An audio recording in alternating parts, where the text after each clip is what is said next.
Hey there, thank you for tuning into Duckbricks, and welcome to Legacy Lookback, where I take a look at the Ninjago Legacy sets compared to their predecessors. This is part of my massive mega review series of every single LEGO Ninjago wave. I have been ranking every wave so far, and after I review all of the Legacy sets for Winter 2021, I'll be doing a roundup video taking a look at the entire Winter 2021 wave as a whole and ranking it in comparison to the many other Ninjago waves. The topic for today is going to be Kai's X-1 Ninja Charger. So, of course, in January 1st, 2021, we got a $50 revamp of the X-1 Ninja Charger as compared to the $40 original rebooted set. But now the question is the newer set a major improvement over the older one? Let's find out right now. Alright, so the next set we have up here is the X-1 Ninja Charger. This set right here debuted for $40 in 2014 for the summer wave of Ninjago Rebooted, and this set here retailed for $50 in 2021 for the Legacy lineup. The $50 set includes 5 minifigures, including a unique golden Cole for the 10-year anniversary of Ninjago. Otherwise, the other minifigures are not unique to the set, despite having some unique jetpack configurations. The other set only included 3 minifigures, none of which were unique to the set and all of which had actually appeared in previous iterations of the Ninjago rebooted sets. Setting aside the minifigures and associated side builds, we'll take a look deeper at those in a little bit. Let's just take a look at a one-to-one comparison of these two cars just to start things off. You'll immediately see that the shaping of the new one for Legacy in 2021 is actually a lot different than the previous one.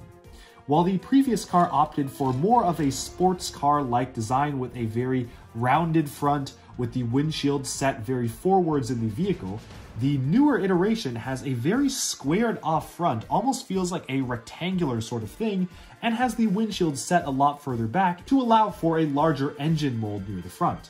While the new one actually does have a gun turret which can move up and down, it unfortunately cannot rotate or really articulate beyond just this hinge. Whereas this other one has a similar gun turret featuring the same spring-loaded pieces, but can actually be rotated as well as lifted upwards. The gun turret is also hidden on this model as part of the engine, whereas the engine of this one is up at front, and this one is just very clearly a gun turret. Now both of these sets have a secret. Pushing a knob on the back of the original vehicle and lifting up the front bonnet, like so, allowed you to deploy a motorcycle from the front. This motorcycle is a pretty simple one and does have a Technic pin featured on the back, but generally is a pretty concise motorcycle with a fun launching feature. The 2021 version tries something very similar, although tries to make the function a little bit more technically complex. Instead of having to manually lift up the front and having to push a button from the back to deploy, the 2021 set attempts to do it all in one. There is a hidden spring-loaded Technic actuator in the back there, such that when I press down once on this beam, theoretically it should launch the motorcycle, although as you just saw, I've had limited success because of some friction in between, and also because the strength of the Technic spring actuator in the back there, quite frankly, isn't that strong. Let's try this one more time and see if I can even replicate it bouncing off on camera. Yeah, unfortunately, even hitting it pretty hard doesn't really give it that strong of a boost outwards from the front of the car. It is a little bit awkward, I will say. Comparing the two motorcycles themselves, the one very awkward part of the new 2021 version is just how high Kai sits up on the motorcycle. Despite having a little bit more detail for a console and the front part over here, you'll notice that as we go onto the side here, Kai is basically just fully exposed on the newer version. He just has a semblance of a seat in the back here, but generally you can even see the sides of his legs, versus the older version, which actually covered him up a lot more, made it feel a lot like an actual motorcycle, to have his legs be a lot more enclosed, made it feel quite frankly like a safer vehicle because the minifigure is a lot more enclosed and has a substantial back part to sit on. By virtue of the function for the newer set being seated so low to the ground, unfortunately, the back of Kai's motorcycle here has this very awkward Technic structure, which honestly I think looks a lot worse and is a lot more distracting than the previous set, which just had a simple Technic pin sticking out of the back. Having this Technic pin also allowed it to be pushed out with much more force on the old one than the new one, which unfortunately, as you just saw, is kind of a hit or miss function, emphasis on the miss. You can see that generally, I would say the cockpit area of the newer one, in contrast, is a lot more nicely covered up, instead of just having the windshield just at the front here, with some gaps in between. If you look at it here, you'll notice some very unsightly gaps here and here. The other windshield on this car is actually a lot better covered up. You can see it actually extends all the way around and slopes backwards with only a few gaps allowing the mechanism to function along the sides here. Unfortunately, the older one also had a deployable missile function where these two missiles deploy from the side of the car to be launched. The newer car does not even have this whatsoever. The other detail that I really did like about the back of the original model was this very large and prominent exhaust pipe, which featured great use of a gunmetal gray basketball hoop here, which was featured heavily in the show as an afterburner. Unfortunately, this is relegated to just a very simple and quite frankly unfinished looking just black circular dome here. Really does feel like a bit of a downgrade from the back of this car to the back of this one. You don't have a massive exhaust shooting out a large burst of flame, and I get it that part of this flame is the function to press, but I still would have liked to see some sort of a larger engine on the back here, especially because I love the technique of the original car utilizing that basketball hoop in a very unique and creative way. The other thing is that you can actually angle the spoiler of the older car up and down. You can see here, you can actually angle it up, and this actually accommodates you, allowing you to rotate this gun back and forth. But on the newer one, the spoiler is just fixed at a straight angle. Kind of a strange thing if you ask me. One thing I do really like about the newer version though, is the use of the angular pieces here to give some more sharp angles to the sides of the car. While this car is basically just straight along the back for the older version, the newer one actually has some more unique angles being used. All in all though, in comparison with the older version, I'm gonna say that I was a little bit surprised at the fact that the newer one wasn't as substantial as an upgrade as you would have thought. I was really expecting for them to really be able to take this template for a car vehicle and really be able to upgrade it, especially with a $10 price increase. However, strangely enough, some aspects actually do feel like a downgrade. Not being able to rotate the back missile around and aim it up, especially at the attacking Ninjoids coming in from the sky, feels like a bit of a miss because again, the most you can angle this missile pod up is this much, and that's not a lot.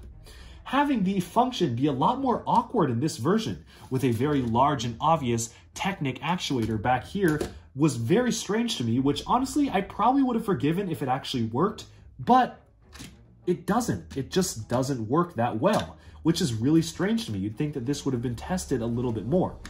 Kind of strange how the previous build, having a little bit more of a complicated function, you still have to press up here and then press the back, can just launch the car out a lot further than the newer iteration, which strangely has problems with doing so. And then when we get to the motorcycles themselves after being launched, I think the newer one kind of suffers from having the driver feel very awkwardly just placed on top of a flat platform here versus a much more enclosed space on the older one, and having a much more hidden away function rather than these two very awkward Technic bars, and basically meaning that the back part of this motorcycle is essentially hollow to accommodate the function. All in all, I think if I could describe the newer set in one word, I'd probably say over-engineered. So much work was put into making this one function work. If we look at this from the underside here, you'll notice an entire spring Technic mechanism that bounces backwards. When you lift up this car here, there's a whole actuator that allows it to move in a certain way, causes that to be sprung open depending on the position of the motorcycle. All in all, feels like a kind of awkward function that is accentuated by the fact that it just doesn't work very well.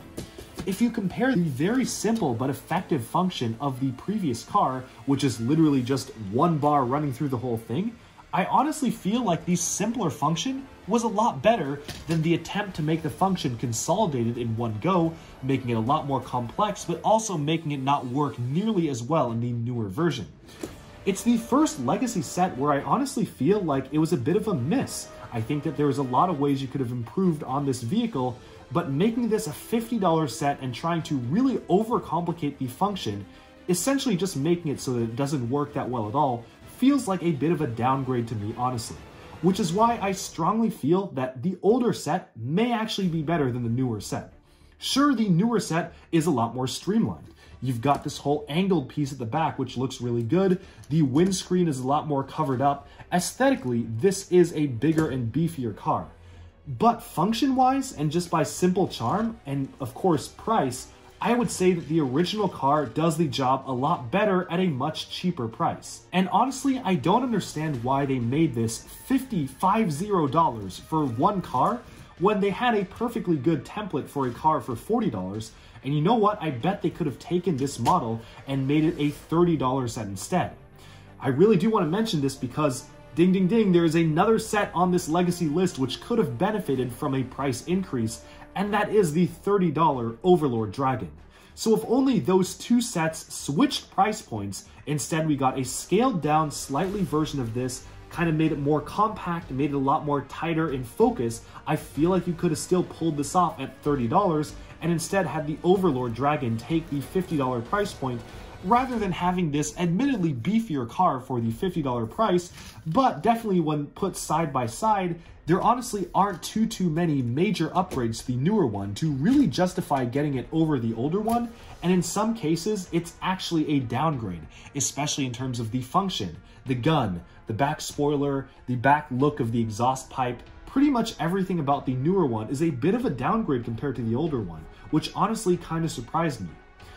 Unfortunately, I will say that by far this is probably the weakest Ninjago Legacy set, which is again a bit of a shame. It's not to say that this is a bad set overall, I definitely do like it, but especially when having the previous set in comparison, it definitely feels like there's a lot of missed opportunities with this one.